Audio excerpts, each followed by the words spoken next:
La Junta Federal de Conciliación y Arbitraje y las autoridades laborales en general aplican su propia ley. No aplicaban la anterior y seguramente tampoco van a aplicar esta. Entonces, decíamos que lo que realmente es de fondo es una reforma que proponga una reestructura del mecanismo bajo el cual se administra justicia laboral en México. Requerimos tribunales, un tribunal como el Federal de Justicia Fiscal y Administrativa, que realmente haga realidad el principio de justicia pronta y expedita. Sabemos que existe un rezago en la Junta Federal de Conciliación y Arbitraje monumental. Son decenas de miles de expedientes con rezago, son asuntos en los cuales no se obtiene el principio de justicia pronta y expedita, pero no solo eso, sino que también quedaron muchos pendientes. Careció la reforma laboral de transitorios que impidieran despidos masivos y recontrataciones masivas a efecto de hacer que este asunto de la reconversión laboral y poner a disposición de los grandes intereses de los sindicatos del extranjero que ya están sobre esta reforma, que son buenos impulsores de esta reforma laboral, lo que preocupa a muchos trabajadores. En ese sentido, yo creo que uno de los temas importantes va a ser qué sigue, porque no es tanto qué aplicar, sino quién lo va a aplicar. También nos acompaña el día de hoy Pedro Hernández Morales, secretario de organización de la sección novena de la coordinadora. Mucho gusto, bienvenido, buenos días. Buenos días. Cuéntame, reforma laboral.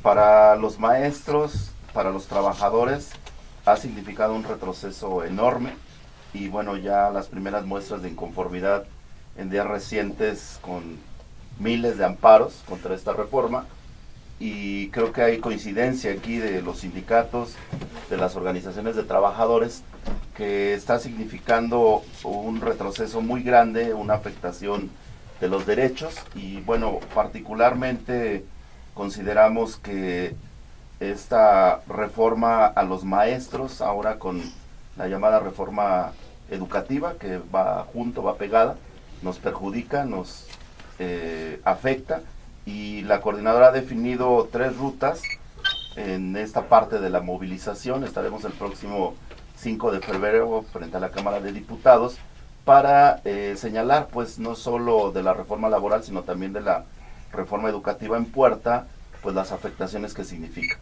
Hemos planteado también la ruta jurídica, que ha significado utilizar un instrumento importante que es el amparo, y una ruta educativa o pedagógica. En nuestro caso, no solo es la defensa de la educación pública en palabras, sino en los hechos, es mostrar lo que cotidianamente hacemos miles de docentes en las escuelas, y pues esta situación consideramos que es un retroceso muy grande.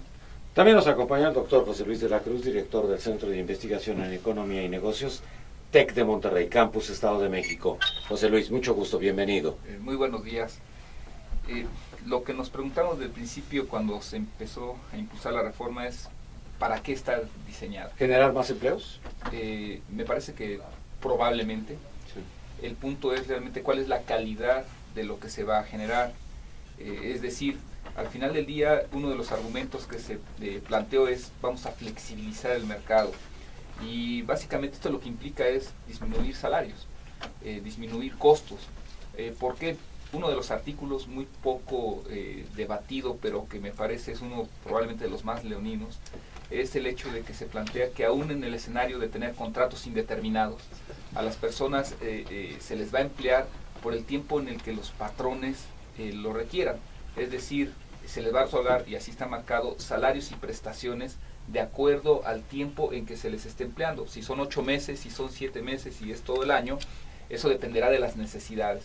Y eso que está planteando, que aún en el escenario óptimo de que se les emplee por un contrato indeterminado, propiamente existe la inseguridad sobre los ingresos que se van a... Secretario General del Estunam. Agustín, mucho gusto, bienvenido. Gracias, muy buenos días. Bueno, pues ya llevamos 3 meses casi de aprobada esta imposición. ¿Y qué ha pasado y qué ha sucedido? Que nosotros denominamos en sus orígenes el Frankenstein laboral que promovió el gobierno federal anterior y que avala también el actual gobierno, que para nosotros no es algo extraño porque obedece a un mismo programa económico que se impuso desde hace ya más de 30 años. 3 meses en donde se nos vino a mentir y se nos dijo que se generarían 400,000 empleos de inmediato una vez que se aprobara la reforma laboral. Y no encontramos uno solo. Es al revés. Se han generado despidos masivos, se han generado ahora recontrataciones. Si es narro, me lo pasas. Se han generado recontrataciones igual, lo cual no está propiciando el desarrollo del mercado interno ni los empleos formales. Ahora nos presenta el Pacto por México y la Cruzada contra el Hambre como 2 elementos adicionales. Nosotros decimos que lo que se requiere es el cambio de rumbo económico y social y la reactivación prioritaria del mercado interno. La generación de empleos, hoy aquí lo acaba de manifestar el merced de la palabra, don José Luis, que probablemente genere empleos. No va a generar empleos. Como están, es al revés. Se va a crear un ambiente propicio para la mayor explotación de los trabajadores. La flexibilización del mercado, la disminución del salario y la disminución de los costos de la mano de obra es lo que efectivamente se está propiciando con esa reforma. Nosotros hemos generado una jornada de lucha que continuará el 31 de enero con una gran marcha nacional que esperamos que en todo el país se manifiesten todos los trabajadores que estamos inconformes, que serán muchos, cientos, 1 millón. miles. Decían 1 millón. Agustín Hernández decía que era 1 millón. Aspiramos a más todavía en todo el país, porque nos interesa mucho que haya la sensibilización de la sociedad mexicana y del gobierno federal de que no estamos de acuerdo. Hemos presentado más de 1 millón de amparos, que significa algo que socialmente debiera llamar la atención del gobierno, pero también hoy mismo se estará aprobando un documento que le haremos llegar al presidente de la República de un programa de recuperación salarial a nivel nacional, porque eso es lo que se necesita. La cruzada contra el hambre no significa darle cosas despensitas, se necesita generar formas de empleo, de desarrollo del país y del campo, que es algo que está ahí atorado. Muy bien, también nos acompaña el día de hoy el licenciado Rafael Abante Juárez, subsecretario del Trabajo de la Secretaría de Trabajo y Previsión Social. Rafael, mucho gusto, bienvenido, buenos días. Muchas gracias, Nino, la verdad es que es un gusto estar aquí con tu público y con esta distinguida mesa. Me parece que es importante hacer algunas puntualizaciones porque a veces los errores de percepción nos pueden llevar a una interpretación inadecuada de lo que es modificar la ley como un incentivo para que las condiciones en el mercado cambien. Sería absurdo suponer o pretender que la economía se rige por decretos y que los empleos se generan por cambios legislativos. Indudablemente no es así. También coincido en que hay un problema de aplicación de la ley y eso tenemos que avanzar decidida y sustancialmente en ello. Pero eso no quiere decir que no tengamos la capacidad de adecuar el marco normativo que tenemos para generar los incentivos apropiados que permitan la generación de empleos. ¿Cuáles son 3 de los grandes objetivos que esta iniciativa y ahora reforma persiguieron y esperemos que se puedan concretar en los hechos? Son 3 en gran medida. Primero, facilitar e incentivar la generación de empleos. Segundo, a través de esquemas que incentiven la productividad, permitir que los centros de trabajo existentes crezcan, dejen de ser microempresas, se vuelvan medianas o se vuelvan grandes empresas y en ese esquema de productividad generen a su vez más empleos. Y tercero, y no menos importante, que aquellas plazas de trabajo que hoy se mueven en un alarmante nivel de informalidad puedan transitar a la formalidad. Y para ello era necesario hacer adecuaciones al marco normativo, siempre dentro del marco y respetando los parámetros establecidos en el artículo 123 de la Constitución. No se violan de ninguna manera las garantías laborales y por eso nosotros estaremos muy atentos y seremos muy respetuosos de lo que el Poder Judicial resuelva respecto a los amparos que se están promoviendo. Porque ahí tendremos oportunidad todos de saber hasta dónde realmente hay o no una violación a la Constitución. Y si no hay violaciones a la Constitución, pues creo que podemos avanzar decididamente en su aplicación. También nos acompaña el día de hoy la profesora Soraya Bañuelos de la Torre, coordinadora del Colegiado de Asuntos Jurídicos del Comité Ejecutivo Nacional del CENTE. Soraya, mucho gusto, bienvenida, buenos días. Gracias, Nino. Buen día a todos, gracias por la invitación. Comentar que puedo tener coincidencias con algunos de los compañeros que se encuentran en esta mesa, y digo compañeros porque cuando hay un atentado a los derechos laborales surgen realmente situaciones de solidaridad de todas las organizaciones, tanto sindicales como laborales. ¿Cuál es el problema de esta ley? Desde su creación nosotros criticamos que es una ley que efectivamente retrógrada, porque significa la renuncia a derechos laborales, porque significa la pérdida de la conquista que durante muchos años se hizo de un derecho laboral que estaba perfectamente ligado a una clase trabajadora que se entiende como la parte débil de una relación laboral, en donde el dueño de la riqueza o el dueño de las fuentes de empleo no se encuentra en una situación de igual con relación al trabajador, y que, bueno, pues tenía un sentido proteccionista y tutelar de los derechos de los trabajadores, y que se ha cambiado a un sentido estrictamente comercial para responder a las necesidades de un mercado y de un modelo económico, transgrediendo los derechos laborales de los trabajadores. Esta ley es asesina del derecho laboral, es más, se convierte en una ley más bien de carácter mercantil o civil, y creo que sí es un retroceso en el derecho mexicano.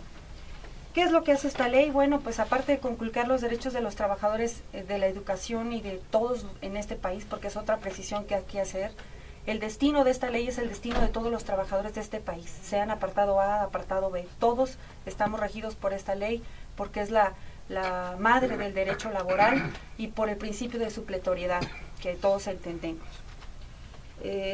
Discrepo de que esta ley pueda generar empleos. Los empleos no se pueden generar por decretos. De hecho, en países en donde se ha implantado este modelo, en países europeos, por ejemplo en España, donde hace 20 años se flexibilizaron los despidos y se generaron condiciones para que los patrones pudieran libremente decidir sobre la relación laboral, se ha generado mayor pobreza, no se ha generado riqueza, por el contrario hay una severa crisis. La CEPAL ha considerado que en vez de haber sido un avance ha sido un retroceso, y consideramos que en México realmente sí se ha beneficiado con esta ley a la productividad. Pues es algo que tendremos que discutir, pero no podemos reducir a un criterio económico el derecho laboral de un trabajador. En el Sindicato Nacional de Trabajadores de la Educación tenemos mandatos de nuestros órganos de gobierno de que acudiremos a todas las instancias nacionales e internacionales si es necesario para defender el derecho de los trabajadores. También nos acompaña el día de hoy el senador del Partido del Trabajo, licenciado Manuel Barlet, integrante de la Junta de Coordinación Política en el Senado de la República. Manuel, mucho gusto, buenos días. Bueno, yo quisiera precisar, en fin, estoy de acuerdo en que es una brutal regresión, pero no es una reforma que surja de la mentalidad nacional para generar más empleos, es una imposición del modelo neoliberal, abiertamente. No, lo que pasa es que como no hay información en este país, se presenta como una gran decisión de la Secretaría del Trabajo o de Calderón, que coincide totalmente con Peña Nieto, fue un acuerdo de los dos. Es una de las reformas estructurales del modelo neoliberal que no se había aplicado todavía en México. Eso es lo que es. Es una reforma impuesta por los patrones. Es una reforma patronal en beneficio de los patrones y rompe el equilibrio de los actores de la producción abiertamente. Es este movimiento mundial, aquí mencionaban España, bueno, España y Francia y el mundo entero está presionado por los grandes intereses económicos para flexibilizar el contrato de trabajo, que a final de cuentas no es más que la imposición de los intereses de los empresarios para competir. Nada más que en el momento en que esto se aplica, hay despidos, abaratamiento de la posibilidad de correr a la gente. Sí, es absolutamente patronal. Es además inconstitucional, no solamente porque viola la esencia de la Constitución de la República en el artículo 123 establece la obligatoriedad de mantener el equilibrio entre los factores de la producción, y se lo rompe abiertamente. En el debate que hubo en el Senado, en las comparecencias, no hubo nadie que defendiera esta reforma salvo los empresarios. Inclusive los líderes de las grandes organizaciones, CTM por ejemplo, estuvieron en contra, aun cuando tuvieron el mandato del PRI brutal, ¿verdad?, que los hizo votar a favor, en contra de los intereses de sus trabajadores expresado ahí. En donde se ha aplicado la flexibilización ha habido un gran desastre. Despidos, pobreza, desempleo brutal, que es lo que está pasando aquí. Se va a en foros de debate en los Estados Unidos, tenía como propósito que la contratación, la flexibilización, las reglas y normativa laboral sean iguales en todo el Tratado de Libre Comercio de Norteamérica. Y, por supuesto, desde toda esta tecnocracia, desde hace muchos años, desde los 90, había impulsado esta reforma. Hoy pudieron conseguirla, pero no lo veamos como algo que haya surgido ni siquiera del empresariado mexicano. Fue un propósito de estandarización. Ahora, hay un grave problema, y ahorita comentaba algo don Agustín: la Corte y el amparo. La ley de amparo ha tenido el efecto de demostrar y poner en evidencia los errores del gobierno. La solución ya está a la vista. Quieren reformar la ley de amparo. No quitar los errores, no dejar de cometerlos, sino quitar o eliminar la ley que pone en evidencia al gobierno. Ya está la propuesta, y fundamentalmente la propuesta de la ley de amparo es anular la ley de amparo. También esta Suprema Corte de Justicia, que hace un par de años resolvió que el 123, no obstante que dice claramente que las juntas de conciliación y arbitraje están para dirimir las controversias entre el capital y el trabajo, y no para dirimir controversias intrasindicales, que es completamente inconstitucional que la Junta se dedique a dirimir controversias inconstitucionales. En un mes de febrero saca la Corte una resolución diciendo que eso no es así, y a los 3 meses se contradice. Esa Corte, don Agustín, es la que va a resolver estos amparos. Si va a Entonces, resolver como lo de no nos sorprendamos, porque... ¿Qué dijiste? Que si va a resolver como lo de la francesa, está Que clarísimo. los trabajadores nos cambiemos a Francia para que recibamos ese trato.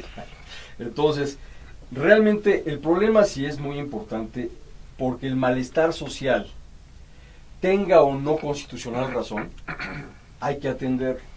Y aquí lo que estamos viendo es que sí hay ya una conformación de grandes consorcios empresariales hacia esta movilización. Se hablaba mucho de la transparencia sindical. Sin embargo, en el apartado B no se quisieron ni siquiera meter. No veo además que vaya a haber una propuesta de reforma al apartado B, ni a la reglamentaria, sino lo que sí se ve y se percibe es que se agotó un compromiso tecnocrático sin que haya realmente una respuesta a la gente. Porque digo, yo no sé si se referían a esta furia los Anesca, ¿no? Que nunca acabamos de entender cómo él los Anesca. Esa es una cosa que es de la Puebla, Lozanía. es una cosa de Puebla, es una cosa de Puebla. Yo también soy de Puebla. Yo sé, y también don Manuel, pero me refería a Lozano. No generalices, por favor. Pero bueno, el tema al que me quiero referir es a que lamentablemente los sindicatos en México perdieron de vista que el origen de la reforma no estaba en México. Es un problema de estandarización contractual del Tratado de Libre Comercio de Norteamérica.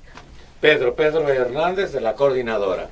Bueno, además de la argumentación del incremento de la productividad, la competitividad, la generación de empleos, acabar con los rezagos como han señalado, se planteaba que un objeto era mejorar las prácticas democráticas de los sindicatos.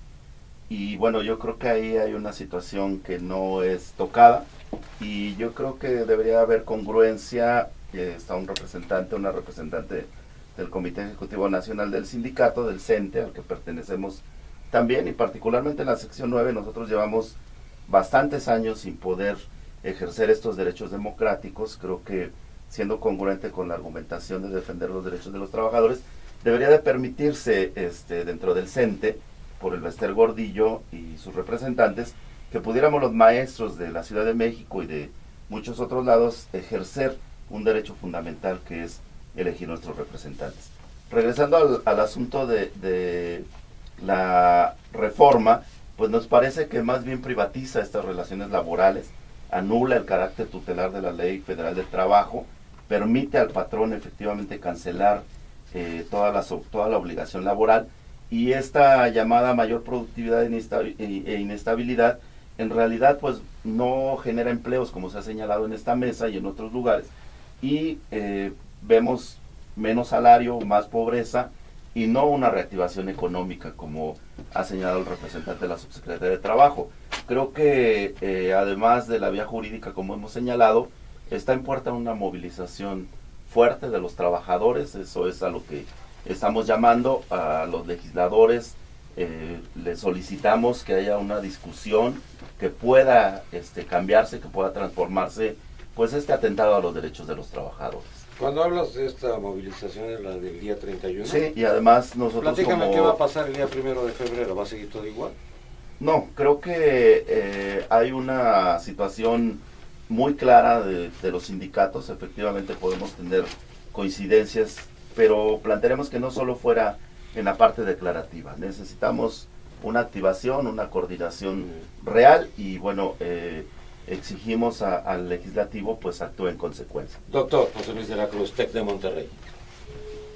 Uno de los problemas, además del hecho de dónde se concibió la reforma, si uno lee un artículo de 1995 de Fondo Monetario sobre cómo se hace un proceso de ajuste estructural, justamente uno de los elementos es esta flexibilización de los mercados laborales.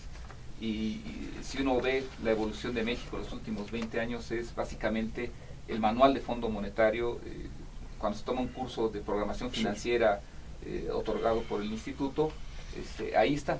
O sea, no hay sorpresa en hacia dónde se va, porque fundamentalmente está en los manuales de Fondo Monetario. Sin embargo, un elemento en la práctica también interesante es que nunca se han demostrado o nunca se han planteado los objetivos cuantitativos de la reforma. ¿A qué me refiero? ¿Cuáles son los objetivos de generación de empleo? Es decir, de manera muy clara, ¿cuántos empleos se van a generar? ¿Cuáles son los efectos en los salarios? Es decir, los impulsores de la reforma nos podrían decir en cuánto van a aumentar los salarios o qué va a pasar con los salarios, es más. ¿Cuáles son los efectos en las prestaciones?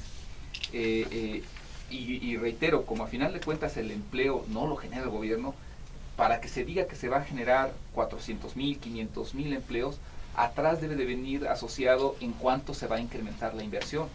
Es decir, cuántas empresas van a aparecer nuevas o existentes para justificar que se van a generar 500,000 de empleos. El año pasado, por ejemplo, crecimos alrededor de un 4% y en términos netos el empleo pues más o menos cerrará en alrededor de 700,000, 750,000. Es decir, estamos pensando en que se va a crecer. En esta reforma laboral quedaste excluido. Desaparecen los trabajadores.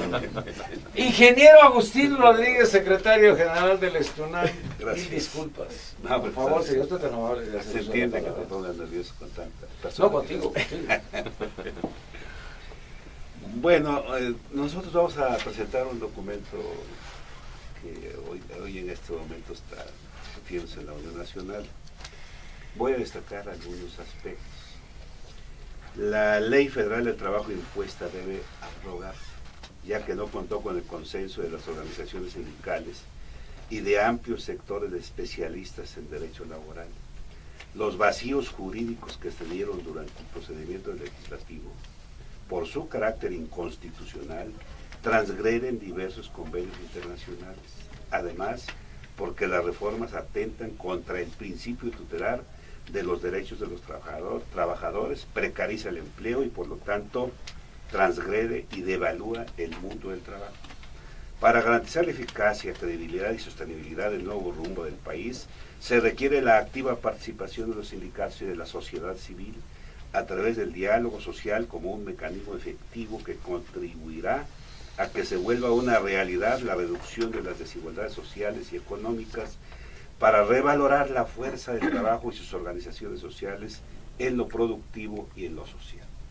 No es una percepción equivocada la nuestra, la realidad es muy necia. Acaban de retirar una propuesta para reformar el artículo 1 constitucional, en donde se pretendía hacer un agregado al artículo que manifestara que en el caso en que existieran contradicciones con los principios constitucionales y los convenios internacionales, prevalecería el principio constitucional. Es decir, anular los convenios de carácter nacional. Lo que significa que todo el sustento que tenemos nosotros en nuestros amparos, que está precisamente en la violación de los derechos humanos como derechos laborales, con ese principio pues ya se hace derogatorio el planteamiento nuestro. Y segundo, no es renuncia a los derechos laborales, es despojo. Nos despojaron de nuestros principales derechos laborales que fueron conquistados por trabajadores en lucha de muchos años. Y hoy se está demostrando. La realidad es necia. Ojalá y que quienes hacen las leyes revisen y corrijan, porque si no, en la medida en que esto vaya creciendo, lo advertimos, se va a generar un proceso de desestabilización social enorme, en la medida en que no hay empleo, no hay salario, no hay garantía de educación para todos, no hay vivienda para todos, no hay vestido, no hay absolutamente nada. 38 millones de mexicanos en pobreza permanente, más de 20 millones en pobreza extrema.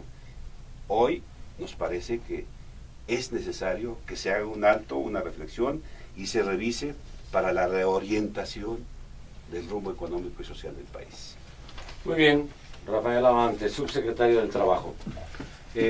Yo quisiera precisar algunas cosas, Nino, porque se habla de que se trata de un ordenamiento absolutamente patronal, que esto favorece al 100% a los patrones. Yo quisiera poner algunos ejemplos de cómo esta ley podría favorecer o no a los patrones. Las multas por violaciones a la ley eran de 315 veces el salario mínimo. Se incrementan a 5,000 veces y se pueden multiplicar por el número de trabajadores que resulten afectados. Yo no sé qué tanto a los patrones les parezca esto positivo para sus finanzas y para sus condiciones actuales.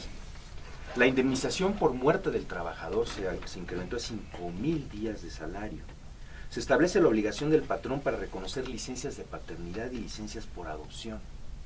Se regula de manera específica la figura de la subcontratación para eliminar los trabajadores de primera, de segunda y de tercera, y reconocer que siempre que se recurra a un tercero con el propósito de vulnerar los derechos del trabajador, el patrón contratante será patrón de todos los subcontratados.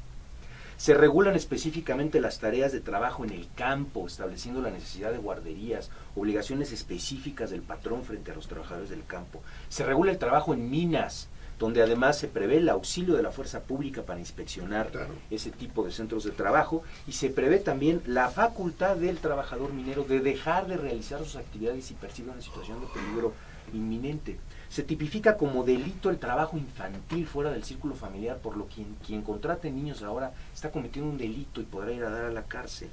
Entonces me parece que son aspectos que pueden hacernos notar qué tan patronal o no es esta reforma. En el tema de los despidos es muy importante precisar, Nino, no se están abaratando los despidos. La indemnización constitucional, que es constitucional, permanece intocada.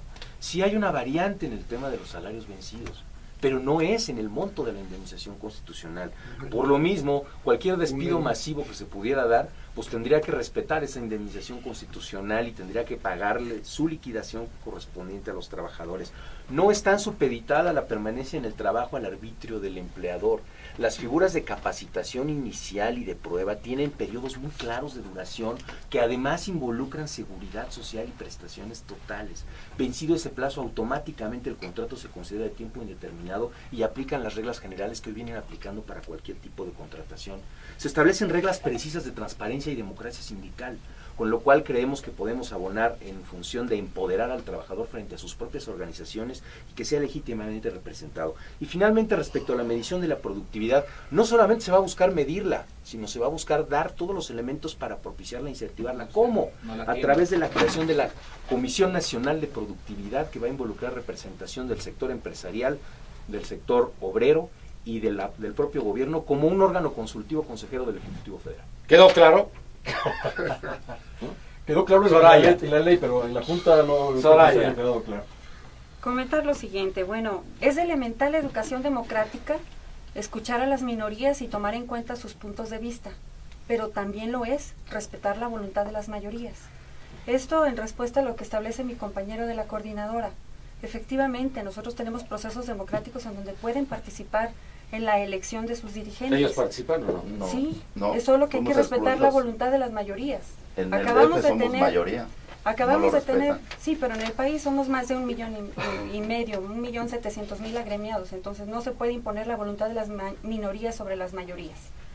Por otra parte, establecer que nosotros tenemos prácticas democráticas en nuestra organización sindical desde hace más de 20 años, tenemos procesos de transparencia y que en este último Congreso Nacional, que es nuestro máximo órgano de gobierno, se decidió la creación de un observatorio ciudadano que es un espacio en donde cualquier ciudadano podrá consultar qué se hace con las cuotas que aportan los trabajadores a la organización sindical y cuáles son los resultados que se producen. Cualquier ciudadano va a poder consultar esta página.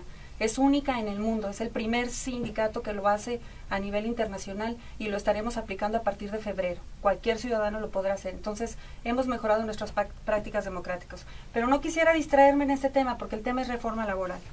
Quiero establecer que con relación a lo que se comenta de que hay tanta benevolencia en esta ley, discrepo totalmente porque la realidad es que esas multas es muy difícil que se puedan aplicar precisamente porque la administración de justicia en este país es un serio problema para todos los ciudadanos.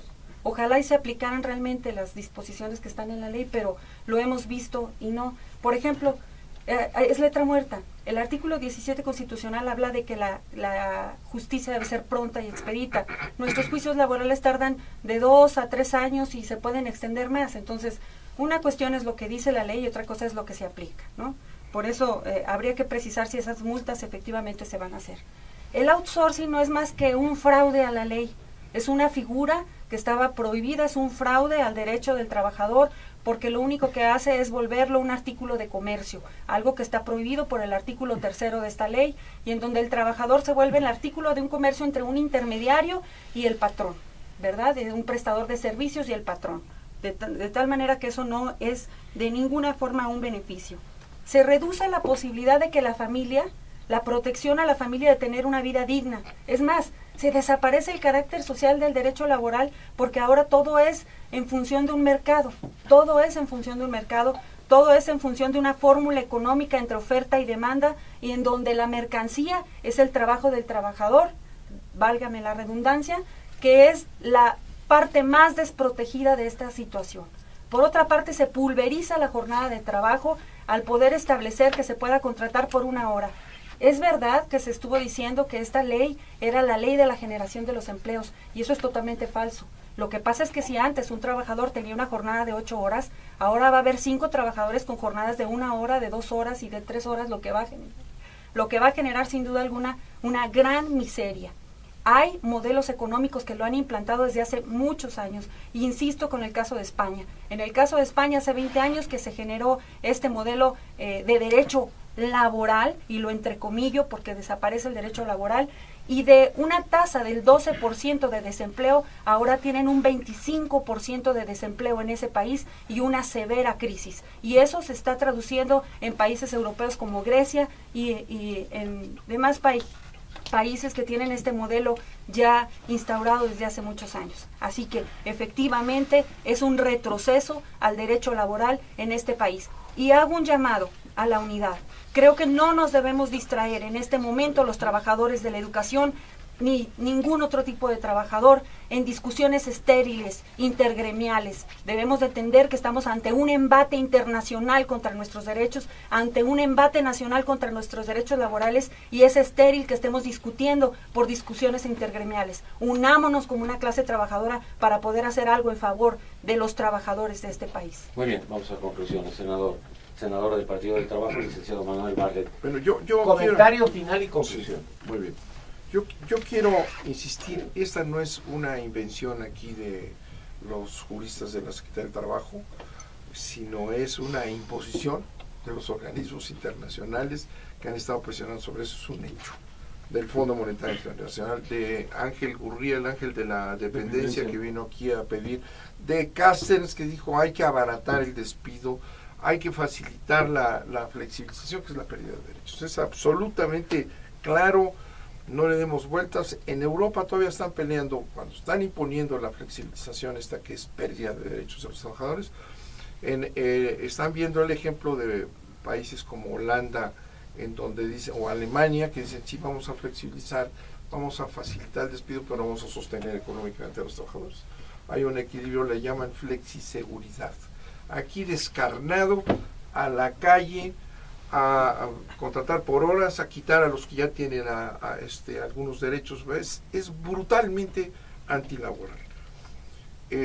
La responsabilidad es, claramente, y hay que señalarlo, es de Peña Nieto.